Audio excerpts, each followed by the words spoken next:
അമ്മേ അമ്മേ അയ്യോ അമ്മേ അമ്മേ അമ്മേ അമ്മേ അയ്യോ അമ്മേ അമ്മേ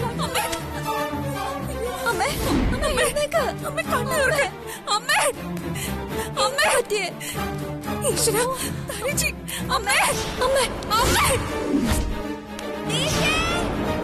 അമ്മേ ഓടി വന്നേ വേഗം വാ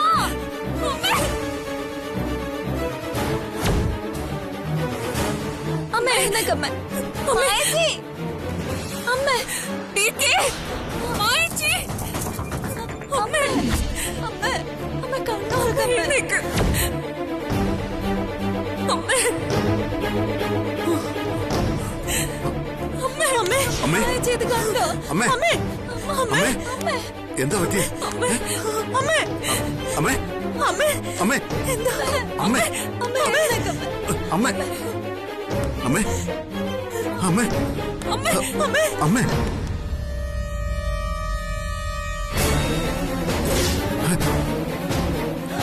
അമ്മേ അമ്മേ മായച്ചി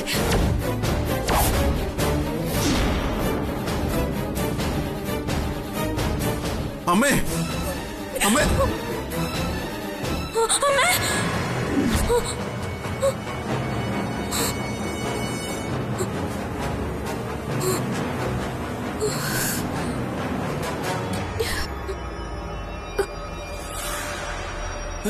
മോളെ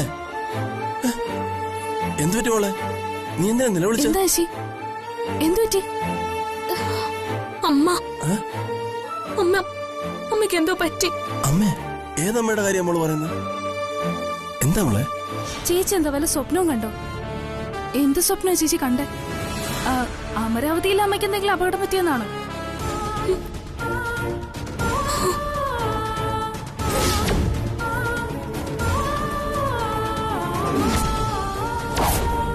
അമ്മേ അമ്മേ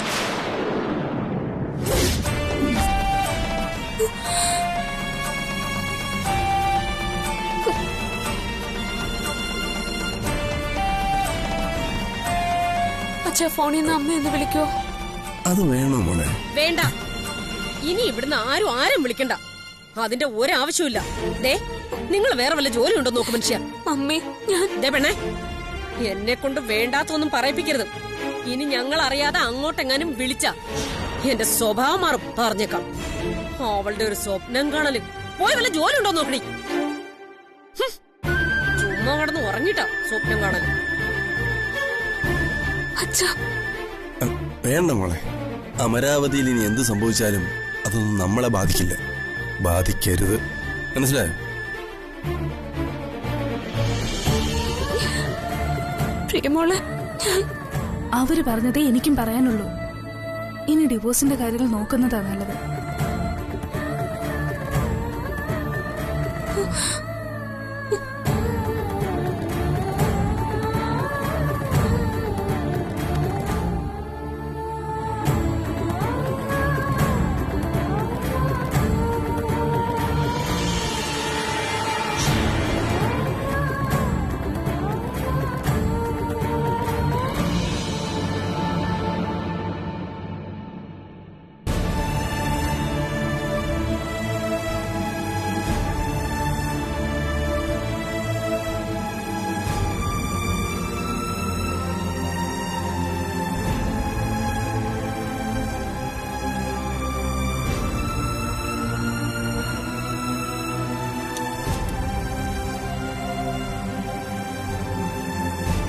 ഇപ്പൊ കുഴപ്പമൊന്നുമില്ലല്ലോ അല്ലേ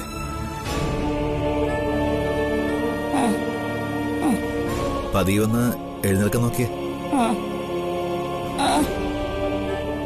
കണ്ടോ എന്റെ കൃഷ്ണ തൊട്ടുപോകരുത് തന്നെ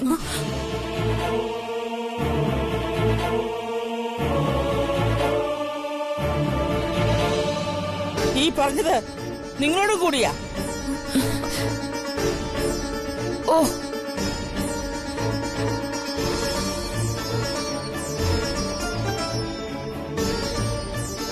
എനിക്ക് നിങ്ങളെ ആരെയും കാണണ്ട ഇറങ്ങിപ്പോ ആഹാ നല്ല വാശിയിലാണല്ലോ അമ്മ. ഇന്നലെ മുഴുവൻ പട്ടിണി കിടന്നു അല്ലേ? അതുപോട്ടെ, ഇന്നും അത് ആവർത്തിക്കാനാണോ പ്ലാൻ? ജീവിക്കാൻ ആഗ്രഹം ഉണ്ടെങ്കിലല്ലേ ഡോക്ടറെ ആഹാരം കഴിക്കേണ്ടതുള്ളൂ. എനിക്ക് ആഗ്രഹമില്ല. അമ്മ എന്തൊക്കെയാ പറയുന്നത്? Shut up!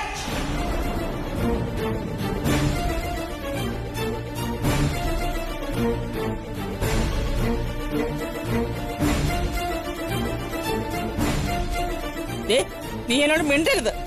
നിങ്ങൾ ആരും എന്നെ നോക്കുകയും വേണ്ട. ഞാനോട് കിടന്ന് മരിച്ചോളാം. ഇങ്ങനെയൊന്നും പറയല്ലേ അമ്മേ. അമ്മയ്ക്ക് എന്തെങ്കിലും പറ്റിയാ പിന്നെ ഞങ്ങൾക്ക് വേറെ ആരാ ഉള്ളത്? വേണ്ട, അത്രയ്ക്കൊക്കെ സൂചിപ്പിക്കണ്ട. എനിക്ക് നിങ്ങളുടെ ആരുടെ സ്നേഹം വേണ്ട. ഡോക്ടറെ, ഇവരോട് പുറത്തു പോകാൻ പറ. എനിക്കാരെയും കാണണ്ട. ഇവരുടെ കൈ കൊണ്ട് ഒരു തുള്ളി വെള്ളമോ ഒരു ആഹാരമോ എനിക്ക് വേണ്ട. അതെ, അമരാവതിയിലെ പത്മാവതി അമ്മയ്ക്ക് 16 അല്ല പ്രായം, അത് ഓർക്കണം. എന്തെങ്കിലും കഴിച്ചില്ലെങ്കിലേ ഈ പ്രായത്തിൽ ശരീരം താങ്ങില്ല. വേണ്ട, താങ്ങണ്ട. മരിക്കാൻ ഞാൻ റെഡിയാ ഡോക്ടറെ.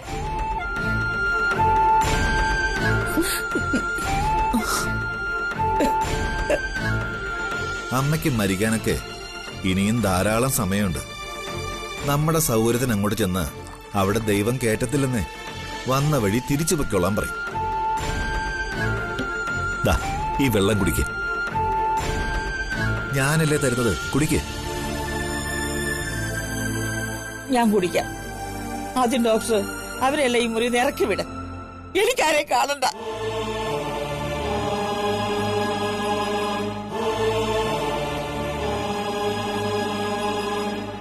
ഇറക്കി പോയാലല്ലേ പറഞ്ഞത്?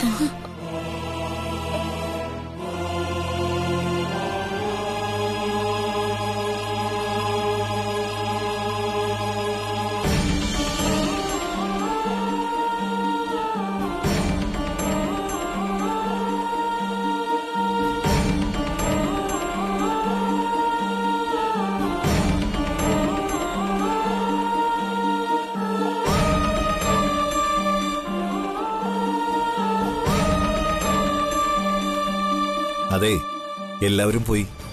ഇനിയെങ്കിലും വെള്ളം കുടിക്കമ്മേ.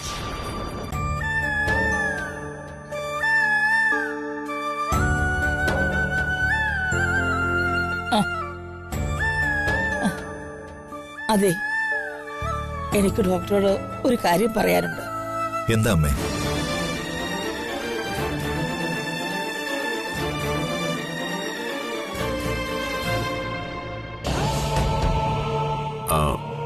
ഡോക്ടർ, അമ്മയ്ക്കിപ്പോ എങ്ങനെയുണ്ട്? ഡി കെ, അവിടെ വെച്ച് ഞാനൊന്നും പറയാതിരുന്നത് മനഃപൂർവ്വം തന്നെയാ. പക്ഷേ അത്ര നിസ്സാരമല്ല അമ്മയുടെ അവസ്ഥ. എന്തൊക്കെയോ പ്രശ്നമുണ്ട്. എത്രയും പെട്ടെന്ന് ഹോസ്പിറ്റലിലേക്ക് മാറ്റിയേ പറ്റൂ. കാർഡിയാക് പ്രോബ്ലം ഒന്നും അമ്മയ്ക്കില്ലല്ലോ അല്ലേ? അതൊക്കെ അറിയണമെങ്കിൽ ഡീറ്റെയിൽ ചെക്കപ്പ് നടത്തിയേ പറ്റൂ. അല്ല ഡി കെ, എന്താ അമ്മയ്ക്ക് പെട്ടെന്ന് ഇങ്ങനെ ഒരു ഷോക്ക് ഉണ്ടാവാൻ കാരണം? അതിന് കാരണമുണ്ട് ഡോക്ടർ. മോളെ, മതി ഇവിടുത്തെ ജീവിതം, നമുക്ക് പോവാം. മോളെ,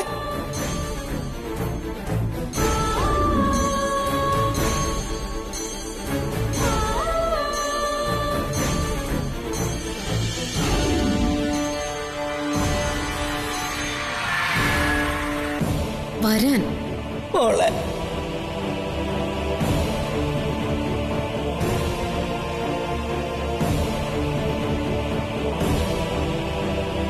ഡി കെ, ഞാനൊരു കാര്യം പറയാം. തൽക്കാലം ആ കുട്ടിയെ തിരിച്ചു വിളിച്ചേ പറ്റൂ. അത് പറ്റില്ല ഡോക്ടർ. അവളിനി ഇങ്ങോട്ടേക്ക് വരില്ല. എങ്കിൽ പിന്നെ അമ്മയുടെ ഈ അവസ്ഥയ്ക്ക് വലിയ മാറ്റമൊന്നും പ്രതീക്ഷിക്കണ്ട. അമ്മയുടെ ഹെൽത്ത് വളരെ വീക്കാ. ഡോക്ടർ, ഇപ്പോഴത്തെ അവസ്ഥയിൽ ആര് ചെന്ന് വിളിച്ചാലും അവൾ ഇവിടേക്ക് വരില്ല. ഞാൻ അറിഞ്ഞിടത്തോളം അമ്മയും ജ്യോതിയും തമ്മിൽ വളരെ ആഴത്തിലുള്ളൊരു ബന്ധമുണ്ട്. അതുകൊണ്ടാ ആ കുട്ടി വീട്ടിൽ നിന്നിറങ്ങിയപ്പോ അമ്മ വീണുപോയത്. ഡോക്ടർ, മെഡിസിൻസ് കൊടുത്ത് ട്രീറ്റ് ചെയ്താൽ പ്രയോജനം ഉണ്ടാവില്ലേ? മരുന്നല്ല അമ്മയ്ക്കിപ്പോ വേണ്ടത്, സാമീപ്യ. ജ്യോതിയുടെ പ്രസൻസ്. ഒരു മരുന്നിനും ചെയ്യാൻ കഴിയാത്ത പലതും ചില മനുഷ്യരുടെ പ്രസൻസിനും പരിചരണത്തിനും ചെയ്യാൻ കഴിയും. അല്ല, നിങ്ങൾ തമ്മിലുള്ള പ്രശ്നങ്ങൾ എന്തോ ആവട്ടെ, അതൊന്നും അമ്മയുടെ ആരോഗ്യത്തെ ബാധിക്കരുത്. ആ കുട്ടിയെ തിരികെ കൊണ്ടുവന്നേ പറ്റൂ. ഞാൻ ഇറക്കട്ടെ.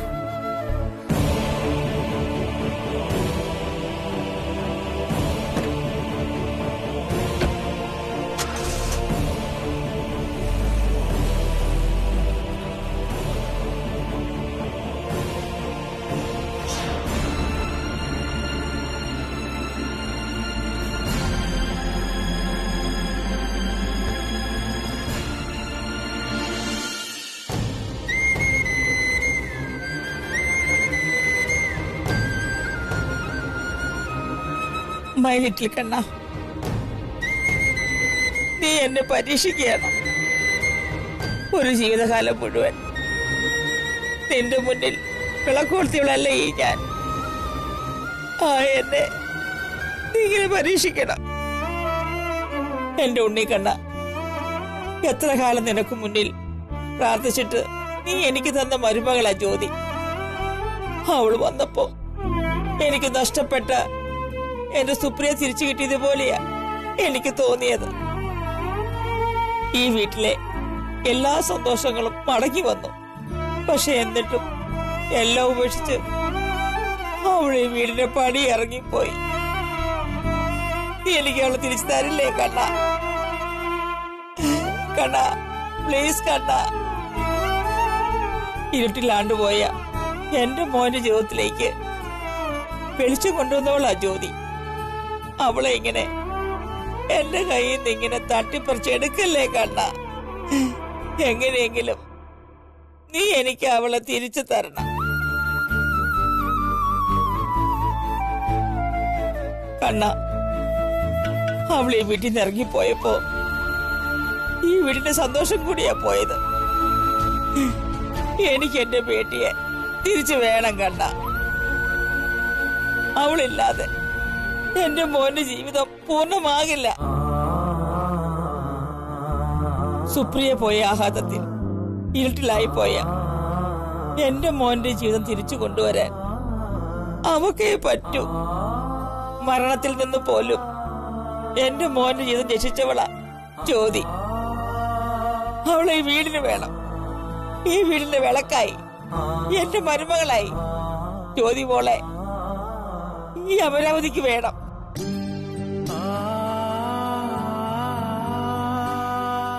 നീ അവളെ തിരിച്ചു കൊണ്ടുവരണേ കണ്ണ. എന്റെ മോന്റെ മനസ്സ് മാറണം.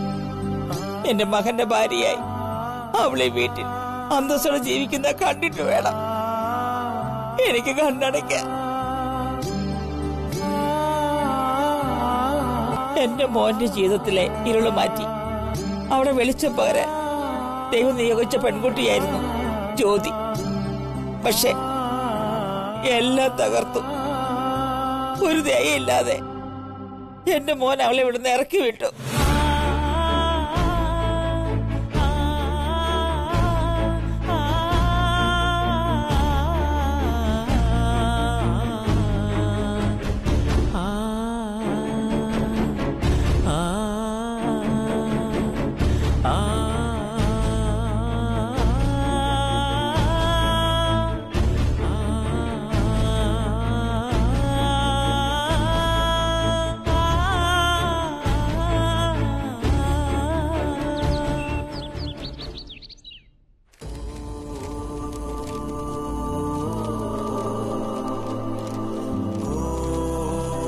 അങ്ങനെ ആ അധ്യായം അവസാനിച്ചു. എന്റെ അനിയത്തിയുടെ ജീവൻ രക്ഷിക്കാൻ വേണ്ടി കളിച്ചൊരു നാടകം. അതിന്റെ അവസാന അംഗവും കഴിഞ്ഞ് കർട്ടൻ വീണ് കഴിഞ്ഞു. ഇനി ആ വീട്ടിലേക്ക് ഒരു മടക്കമില്ല. അമ്മ, ന്യായം ആ ഹിറ്റ്ലറിന്റെ പക്ഷത്താ. പ്രിയയെ കിഡ്നാപ്പ് ചെയ്തത് ഹിറ്റ്ലറാണെന്ന് ഞാൻ തെറ്റിദ്ധരിച്ചു. പക്ഷേ എല്ലാം അവിനാശിന്റെ തന്ത്രമായിരുന്നെന്ന് വൈകിയാ ഞാൻ അറിഞ്ഞത്. അപ്പൊ പിന്നെ ടിക്കയോട് പറഞ്ഞ വാക്ക് പാലിക്കേണ്ടത് എന്റെ കടമയല്ലേ അമ്മ? സുമംഗലിയായി ജീവിക്കാൻ അമ്മയുടെ മകൾക്ക് യോഗം ഇല്ലാതായിപ്പോയി. അനുഭവിച്ച ദാമ്പത്യത്തിന്റെ ബാക്കി പത്രം പോലെ താലിമാല മാത്രം ബാക്കിയായിപ്പോയി. ഇതും തിരികെ കൊടുക്കണം. അതും നിയമപരമായി തന്നെ. അതോടെ അമ്മയുടെ മകളുടെ ദാമ്പത്യ ബന്ധം എല്ലാ അർത്ഥത്തിലും അവസാനിക്കും. പിന്നെ ഞാൻ മിസ്സസ് ഹിറ്റ്ലർ അല്ല, ജ്യോതിയ, വെറും ജ്യോതി. സത്യത്തിൽ ആ ഹിറ്റ്ലർ ഒരു പാവം അമ്മ. എന്നോട് എപ്പോഴും വഴക്കോടും. പക്ഷേ ആ മനസ്സിലെവിടെയോ എന്നെക്കുറിച്ചൊരു കരുതലുണ്ടെന്ന് പലപ്പോഴും എനിക്ക് തോന്നിയിട്ടുണ്ട്. അയാളോട് വഴക്കിടുന്ന സമയങ്ങളിലെല്ലാം സത്യത്തിൽ ഞാൻ ആസ്വദിക്കായിരുന്നു. മരിച്ചുപോയെങ്കിലും സ്വന്തം ഭാര്യയായിരുന്ന പെണ്ണിനെ ഇത്രയേറെ സ്നേഹിക്കുന്ന ഒരു പുരുഷനെ ഏത് പെണ്ണിന് കിട്ടും? സുപ്രിയാണ് അയാൾക്കെല്ലാം. അയാളുടെ ഉള്ളിൽ ഒരു കടലോളം സ്നേഹമുണ്ട്. പക്ഷേ അത് മുഴുവനും സുപ്രിയയുടെ ഓർമ്മകളാ.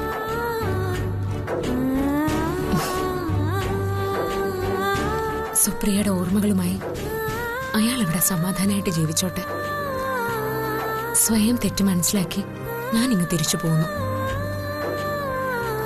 എല്ലാം വിധിയാണെന്ന് കരുതി സമാധാനിക്കാം.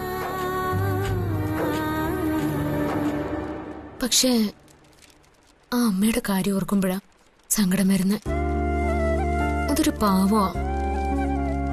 അമ്മയില്ലാത്ത എനിക്ക് കിട്ടിയ ഒരു സ്നേഹത്തിന്റെ തണലായിരുന്നു ആ അമ്മ. വേട്ട എന്നുള്ള അമ്മയുടെ വെളിയൊച്ച ഇപ്പോഴും എന്റെ കാതിലുണ്ട്. ആ സ്നേഹവും എനിക്ക് വേണ്ടെന്ന് വെച്ചേ പറ്റൂ. വേറെ വഴിയില്ല അമ്മ. അതെ, വഴി ഞാൻ പറഞ്ഞു തരാം.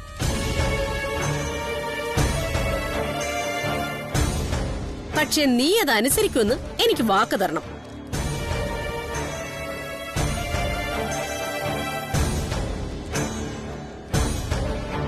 ഒരു കുടുംബത്തിനെ മുഴുവൻ നിലയില്ല കൈത്തിൽ മുക്കി താഴ്ത്തിയിട്ട നീ നിന്റെ ചത്തുപോയ തള്ളയുടെ കൂടെ കിന്നാരം പറഞ്ഞ് സുഖിക്കുന്നത്. നിനക്കറിയൂ, ഈ വീടിന്റെ ആധാരം പോലും കടക്കാരുടെ കയ്യില. അച്ഛനിപ്പോ ജോലിയില്ല, സസ്പെൻഷനില്ല. നിന്റെ അനിയത്തിയെ കല്യാണം കഴിപ്പിച്ചയക്കണം. ആ വീട് വിട്ട് ഇറങ്ങി പോരുന്നതിന് മുൻപ് നീ ഇത് എന്തെങ്കിലും ആലോചിച്ചോ?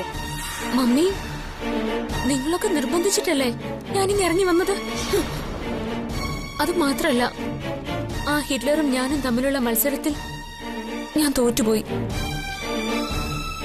ന്യായം അയാളുടെ ഭാഗത്താ. അത് മാത്രല്ല, ഒരു ഭാര്യയായിട്ട് അയാൾ എന്നെ ഇന്നേ വരെ കണ്ടിട്ടില്ല. ഒരു ജോലിക്കാരുടെ സ്ഥാനം പോലും എനിക്ക് തന്നിട്ടില്ല.